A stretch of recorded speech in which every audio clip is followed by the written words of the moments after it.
జై తెలంగాణ కారు గుర్తుకే గౌరవనీయులు పెద్దలు చేవెళ్ళ పార్లమెంట్ అభ్యర్థిగా కేసీఆర్ గారు ప్రతిపాదించి ఈరోజు మీ దగ్గరికి పంపితే మీ అందరి ఆశీర్వాదంతో మీ అందరి ప్రేమతో మే 13 తర్వాత కాబోయే చేవెళ్ళ పార్లమెంట్ సభ్యులు గౌరవనీయులు అన్న కాసాని జ్ఞానేశ్వర్ గారికి గౌరవనీయులైన పెద్దలు మాజీ మంత్రి మరి రోజు మీ అందరికీ చేవెళ్ళ చెల్లెమ్మగా సుపరిచితురాలైన మా అక్క మా ఆడబిడ్డ గౌరవనీయులు పెద్దలు శ్రీమతి సబితా ఇంద్రారెడ్డి గారు, గౌరవ స్థానిక శాసనసభ్యులు సోదరులు అన్న ప్రకాష్ గౌడ్ గారు, గౌరవనీయులు శేర్లింగంపల్లి శాసనసభ్యులు అన్న పెద్దలు శ్రీ ఆరికపూడి గాంధీ గారు, గౌరవనీయులైన చేవెళ్ళ శాసనసభ్యులు అన్న శ్రీ కాళే యాదయ్య గారు, గౌరవనీయులు వికారాబాద్ మాజీ శాసనసభ్యులు డాక్టర్ మెతుకు ఆనంద్ గారు, పరిగి మాజీ శాసనసభ్యులు గౌరవనీయులు మహేశ్వర్ రెడ్డి గారు, తాండూర్ మాజీ శాసనసభ్యులు తమ్ముడు యువకుడు ఉత్సాహవంతుడైన రోహిత్ రెడ్డి గారు, పైలట్ రోహిత్ రెడ్డి గారు, గౌరవ శాసన మండలి సభ్యురాలు కొద్దిగా దించెళ్తాను చెప్పిన మాట, పెళ్లి చేసుకుంటే ₹1,00,000 కాదు బంగారం చెప్పిన మాట గుర్తు చేయాలి. ముసలిళ్లకు ₹4,000 ఇస్తా 100 రోజుల్లో అని చెప్పిన మాట గుర్తు చేయాలి.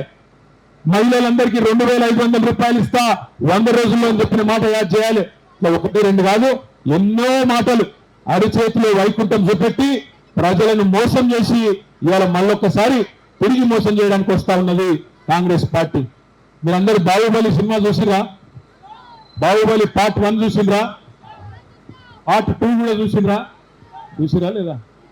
చూసిరు. ఇప్పుడు మళ్ళా రేవంత్ రెడ్డి మోసం పార్ట్ 1 అయిపోయింది. మోసం పార్ట్ 1 ఏంటిది? అసెంబ్లీ ఎలక్షన్లకు ముందేమో డిసెంబర్ 9 రుణమాఫీ అయిపోయింది, ఉరుక్కుంటూ తెచ్చుకొని 2 లక్షలు అని చెప్పిండు. ఇప్పుడు మోసం పార్ట్ 2 సీక్వెల్ నడుస్తుంది. ఇప్పుడు పార్లమెంట్ ఎన్నిక రాగానే మళ్ళా కొత్త కథ ఎత్తుకున్నాడు. 15 ఆగస్టుకు చెప్తా నేను అంటాను రేవంత్ రెడ్డి. మోసపోదామా మళ్ళొక్కసారి? మోసపోయింది చాలదా? అందుకే రైతన్నలకు యాడ్ చేయాలి, చెప్పాలి. ఒకసారి మోసపోతే మోసం చేసినోంది తప్పైతుంది. రెండోసారి మోసపోతే ఎవడైతే రెండోసారి కూడా నమ్మిండో వాళ్ళని తప్పైతుంది అనే మాట తప్పకుండా యాడ్ చేయాలి. వాళ్ళ రేవంత్ రెడ్డి గారు కానీ బీజేపీ కానీ ఒక్కసారి ఆలోచించండి. ఏం జరిగింది ఈ దేశానికి వీళ్ళ వల్ల ఆలోచించవలసిన అవసరం ఉన్నది. ఒక దిక్కేమో 100 రోజుల అబద్ధం, మరొక దిక్కేమో 10 ఏళ్ల నిజం మీ కళ్ళ ముంగట్నే ఉన్నది. కేసీఆర్ ఇచ్చిన రైతు బంధు మీ కళ్ళ ముంగట్నే ఉన్నది. కేసీఆర్ 12 లక్షల మందికి చేసిన ఆడపిల్లలకు చేసిన పెళ్లిళ్లు మీ కళ్ళ ముందే ఉన్నాయి. 14 లక్షల మంది ఆడబిడ్డలకు ఇచ్చిన కేసీఆర్ కిట్లు మీద కళ్ళ ముంగట్నే ఉన్నాయి. 46 లక్షల మందికి ఆసరా పెన్షన్లు ఇచ్చి 200 నుంచి 2,000 రూపాయలు చేసింది కూడా మీ కళ్ళ ముంగట్నే ఉన్నది. ఇట్లా చెప్తూ పోతే ఎన్నో కార్యక్రమాలు 10 ఏళ్లలో మనం చేసుకున్నాం. హైదరాబాద్ నగరాన్ని సర్వాంగ సుందరంగా తీర్చిదిద్దుకున్నాం. చేవెళ్ళ పార్లమెంటు నియోజకవర్గంలో మా కాళే యాదయ్య గారి నియోజకవర్గంలో షాబాద్ లో బ్రహ్మాండమైన పరిశ్రమలను కూడా నెలకొల్పుకున్నాం. వికారాబాద్ ను జిల్లా చేసుకున్నాం. వికారాబాద్ లో ఇవాళ కలెక్టర్ ఎప్పటి నుంచో వికారాబాద్ ప్రజల కళ అది, దాన్ని నెరవేర్చింది కేసీఆర్ గారు. ఇక్కడ ఉండే గిరిజన సోదరులు ఎంతో మంది ఎన్నటి నుంచో అడుగుతున్నారు మా తాండాల మా రాజ్యం ఉండాలని, దాన్ని కూడా నెరవేర్చింది కేసీఆర్. ఇట్లా నేను చెప్పమంటే ఇంకో గంట సేపు చెప్తా గానీ ఎండ బాగున్నది, మీరు కూడా బేజారవుతారు, ఎక్కువసేపు చెప్పా. ఇంకొక మాట కూడా మా యాదన్న యాడ్ చేస్తున్నాడు. 111 జీవోను కూడా అందరు చెప్పినోళ్లే గానీ ఆఖరికి ఎత్తేసింది కేసీఆర్ అనే మాట యాడ్ చేయమని చెప్పి మా యాదయ్య గారు చెప్తా ఉన్నారు. ఒక 111 జీవో, ఒక మంచినీళ్ళు ఇచ్చుడు, రైతులకు రైతు బంధు ఇచ్చుడు కాదు, చెప్తే ఇంకో గంట చెప్పొచ్చు. అదే ఈ రోజు బీజేపీలు తిరుగుతున్నారు. ఏం చేసిండ్రు నాయన? 10 ఏళ్ళు మీరు ప్రభుత్వంలో ఉండి దేశానికి ఏం చేసిండ్రు, తెలంగాణకి ఏం చేసిండ్రు, మా చేవెళ్ళకి ఏం చేసిండ్రు చెప్పి ఓటు అడగవయ్యా అంటే చెప్పేటందుకు ఏం లేదు. వాళ్ళు అనేది ఒక్కటి, జై శ్రీరామ్. ఏమనంటే జై శ్రీరామ్ తప్ప ఇంకేం లేదు. ఏం చేసిండు మోడీ గారు, ఏం చేసిండు భారతీయ జనతా పార్టీ ప్రభుత్వం మా చేవెళ్లకు మా తెలంగాణకు? ఒక్క కళాశాల ఇచ్చినవా, ఒక్క పాఠశాల పెట్టినవా, ఒక్క గుడికి పైసలు ఇచ్చినవా, లేదా ఒక్క ప్రాజెక్టుకు జాతీయ హోదా ఇచ్చినవా అంటే చెప్పే ముఖం లేదు. కానీ జై శ్రీరామ్, శ్రీరాముతో మనకు పంచాయతీ లేదు. రాముడు బీజేపీ ఎమ్మెల్యే కాదు, ఎంపీ కాదు. శ్రీరాముడు అందరి వాడు, అందరికీ దేవుడే. శ్రీరాముడు రేపు బీజేపీ ఓడిపోయినాక కూడా రాముడు మంచిగానే ఉంటాడు, రామునికి ఏం కాదు, రామునికి ఏమి కాదు. బీజేపీ ఓడిపోయినా రామునికి ఏం ఫరక్ పడదు. నేను మిమ్మల్ని అందరినీ దండం పెట్టుకోలేదు ఒకటే, మతం పేరుతో రాజకీయం చేయడం, మతం అడ్డం పెట్టుకొని ఇవాళ ఓట్లు దండుకొని ఎంపీలుగా గెలవాలనే ప్రయత్నం చేస్తున్న భారతీయ జనతా పార్టీకి కూడా బుద్ధి చెప్పవలసిన బాధ్యత మన మీద ఉన్నది. ముఖ్యంగా మా ఆడబిడ్డలు ఎవరైతే తరలి వచ్చిందో మిమ్మల్ని నేను కోరుతా ఉన్నా, ఆలోచించండి.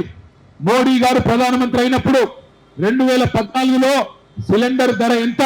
400. ఈ రోజు ఎంత సిలిండర్ ధర? 1200. మోడీ గారు ఆనాడు 2014లో భారతదేశానికి ప్రధానమంత్రి అయినప్పుడు మన దగ్గర డీజిల్ పెట్రోల్ దొరకది, మన దగ్గర ముడి చమురు దొరకది. భారతదేశంలో ముడి చమురు మనం బయట దేశాలకు వెళ్ళి తెచ్చుకుంటాం. క్రూడ్ ఆయిల్ ధర మోడీ గారు 2014లో ప్రధానమంత్రి అయినప్పుడు ఒక్క బ్యారెల్ కు $100 ఉండే 10 ఏళ్ల కిందట. ఇవాళ ఒక్క బ్యారెల్ ధర $16 తగ్గింది, $84 అయ్యింది. 10 ఏళ్లలో క్రూడ్ ఆయిల్ ధర తగ్గింది. మరి క్రూడ్ ఆయిల్ ధర తగ్గితే ఆ క్రూడ్ ఆయిల్ నుంచి ఉత్పత్తి అయ్యే డీజిల్ పెట్రోల్ ధరలు తగ్గాలనా పెరగాలనా? తగ్గాలి. మరి తగ్గినాయా పెరిగినాయా? ఒక ఆయన అంటాడు మరి బండి సంజయ్ అని, మోడీ దేవుడు అన్నా దేవుడు అంటాడు. ఎవలకు దేవుడు? 70 రూపాయల పెట్రోలు 110 రూపాయలు చేసినందుకు మా తమ్ముళ్లకు దేవుడా? 60 రూపాయల డీజిల్ 95 రూపాయలు చేసి అందరు కొంపలు పుచ్చుకున్నందుకు రైతులకు దేవుడా? లేదా సరుకు రవాణా ఛార్జీలు పెంచి పప్పు పిరం చేసి, ఉప్పు పిరం చేసి, నూనె పిరం చేసి, చింతపండు పిరం చేసి బతుకులాగం చేసినందుకు మా ఆడబిడ్డలకు దేవుడా? ఎవలకు దేవుడు? అది చెప్పమంటే చెప్పాడు. కానీ జై శ్రీరామ్, జై శ్రీరామ్ అంటే నేను మీ అందరికి ఒకటే ప్రార్థిస్తా ఉన్నా, శ్రీరాముని మొక్కుదాం, శ్రీరాముడికి మొక్కుదాం. ఏం తప్పులేదు, దేవుడు ఆయన. కానీ ఏమీ చేయని బీజేపీని, తెలంగాణకు నయా పైసా పని చేయని బీజేపీని మాత్రం ఓట్లతోనే తొక్కుదాం, ఓట్లతోనే బుద్ధి చెప్పుదామనే మాట నేను మీకు విజ్ఞప్తి చేస్తా ఉన్నా. ఇంకొక మాట కూడా నేను నిన్న ఆలోచించమని కోరుతున్నా. చేవెళ్ల ప్రాంతానికి, చేవెళ్ల పార్లమెంటుకు కృష్ణా నీళ్లు రావాలి. కృష్ణా నీళ్లలో మన వాటా తేల్చమని చెప్పి ముఖ్యమంత్రిగా కేసీఆర్ గారు 10 ఏళ్ల నుంచి అడుగుతా ఉండే కేంద్ర ప్రభుత్వాన్ని వాటా తేల్చలేదు, నీటి చుక్క కూడా పంచలేదు. అదేవిధంగా జాతీయ ప్రాజెక్టు హోదా ఇవ్వండి, మా పాలమూరు రంగారెడ్డి ఎత్తిపోతల పథకానికి దాంతో వేగంగా పూర్తి చేసుకుంటామంటే నీళ్లు వంచలేదు, వాటా ఇయ్యలేదు. కనీసం జాతీయ ప్రాజెక్టు హోదా కూడా ఇయ్యకుండా సతాయించినోడు ఇదే బీజేపీ ప్రభుత్వం 10 ఏళ్లకెళ్ళి. ఏం ముఖం పెట్టుకొని చేవెళ్లలో ఇలా ఓట్లు అడుగుతున్నాడు విశ్వేశ్వర రెడ్డి అనే మాట నేను అడుగుతా ఉన్నా. आखिर में मैं यही बोलना चाहता हूं, हमारे जितने भी भाई बहन है, आप तमाम भाइयों से बहनों से एक ही गुजारिश करना चाहता हूं, अगर तेलंगाना में आज अगर बीजेपी को रोकने का किसी में दम है तो सिर्फ और सिर्फ केसीआर साहब में और बीआरएस पार्टी में है। अभी हाल ही में जो असेंबली इलेक्शन हुआ, आप सोचिए 1 मिनट के लिए, किसने हराया बंडी संजय को? किसने हराया बंडी संजय को? बीआरएस। किसने हराया धर्मपुरी अरविंद को? किसने हराया ईटेल राजेंद्र को? किसने हराया रघुनंदन राव को? किसने हराया स्वयं बापूराव को? और किसने डराया किशन रेड्डी को कि वो कंटेस्ट भी नहीं करे? बीआरएस। अगर किसी में दम है बीजेपी को रोकने का तो सिर्फ और सिर्फ बीआरएस में है। చేవెళ్ల కాంగ్రెస్ పని ఎప్పుడో అయిపోయింది. ఎప్పుడైతే రంజిత్ రెడ్డి అన్నది వచ్చిందో తనుకురుడు గుద్దుకురుడు మోపైంది, 3వ స్థానానికి పరిమితం అవుతుంది కాంగ్రెస్ పార్టీ. యాది పెట్టుకోండి ఇది. ఎందుకంటే తెలంగాణ ప్రజలు మంచోళ్ళు, ద్రోహులకు బుద్ధి చెప్తారు. అమ్మను మోసం చేసిన, అమ్మ లాంటి పార్టీని మోసం చేసిన రంజిత్ రెడ్డికి తప్పకుండా బుద్ధి చెప్పాల్సిన బాధ్యత మనందరి మీద ఉంది. బలహీన వర్గాలందరికీ బలమైన గొంతుగా 25 ఏళ్లుగా మీ అందరికీ సుపరిచితులైన కాసాని జ్ఞానేశ్వరిని గెలిపించుకుందాం. మీరొక్క 8-10 సీట్లు నాకు అప్పచెప్తే ఢిల్లీని మళ్ళొక్కసారి కేసీఆర్ గారు ఆటాడిచ్చే రోజు మళ్ళా తొందరలోనే వస్తుందనే మాట మీ అందరికి విజ్ఞప్తి చేస్తూ, దయచేసి మిమ్మల్ని నేను కోరేది 13 తారీఖు వరకు కష్టపడదాం. ఎండ ఉంది నాకు ఎరికే, కష్టపడదాం, తెలిసిన వాళ్ళకి చెబుదాం. బలహీన వర్గాల ముద్దు బిడ్డ జ్ఞానేశ్వరన్నకు సంబంధించిన కారు గుర్తు మీద ఓటేసి బంపర్ మెజారిటీతో గెలిపించుకుందాం. చేవెళ్లలో మళ్ళీ రాబోయే రోజుల్లో కలుసుకుందాం అని చెప్పి తెలియజేస్తూ, నాకు ఇంకా 2-3 మీటింగ్లు ఉన్నాయి, మీకు కూడా ఎండగొడతాను తెలుసు, అందుకే మళ్ళా కలుసుకుందాం. జై తెలంగాణ. కారు గుర్తుకే, కారు గుర్తుకే. Thank you.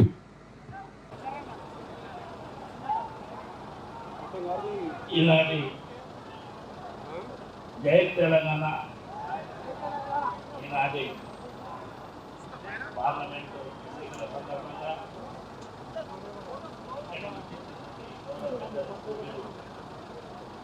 కేటీఆర్ గారికి, అదేవిధంగా పెద్దలు వస్తాయి మహిళ గారికి, ప్రకాశమ్మ గారికి, నారాయణ గారికి, వేరు ఈ కార్యక్రమాన్ని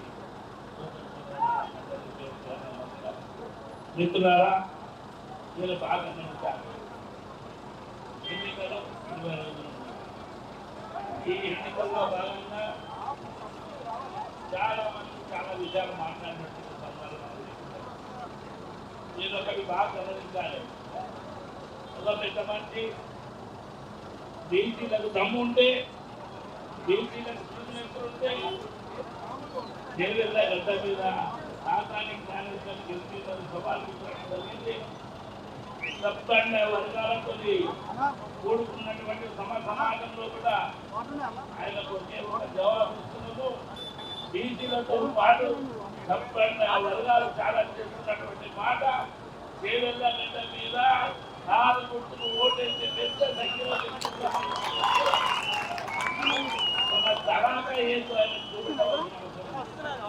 ఇక్కడ చాలా వరకు నలుగురు కానీ అన్నగారు కానీ అగ్రకుల పెద్దలు కానీ అందరూ కూడా కలిసి కట్టుగా ఒక పెద్ద ఎత్తున ఈ సంఘటనలో చేరుకుందామన్న ఉద్దేశంతో 4 గుర్తుపై ఓటేయాలన్న తపనతో ఉన్నారు.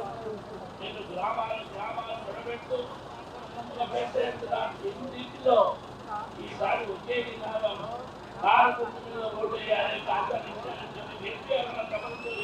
ఈ యొక్క కార్యక్రమాన్ని ఈ రోజైతే కేసీఆర్ గారు 10 సంవత్సరాల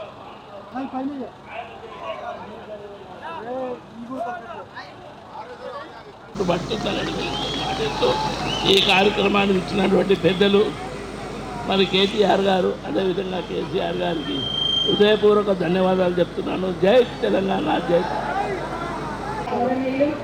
ప్రెసిడెంట్ గారు కేటీఆర్ గారికి, గౌరవ అధ్యక్షులు ప్రకాష్ గౌడ్ గారికి, గౌరవ సోదరులు గాంధీ గారు వేదిక మీదకి రావాలా ప్లీజ్.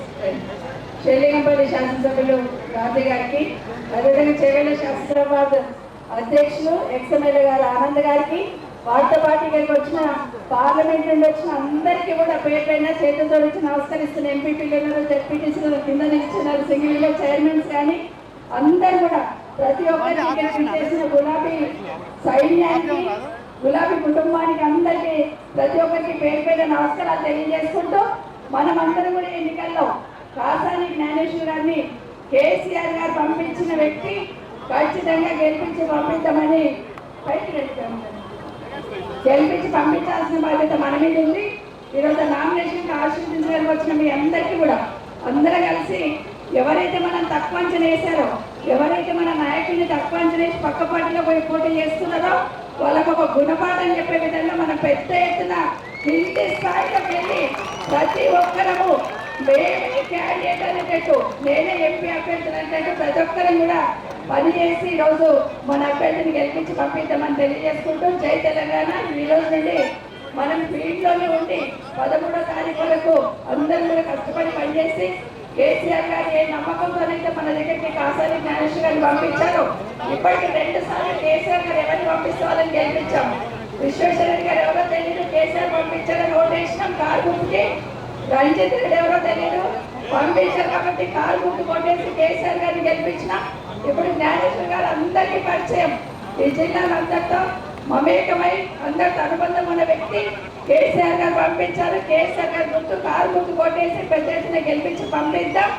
చేవెళ్ళ పార్లమెంట్ అంటేనే బీఆర్ఎస్ అడ్డా అనేటట్టు ఖచ్చితంగా గెలిపించి పంపిద్దామని అందరికీ మనవి చేసుకుంటూ జై తెలంగాణ.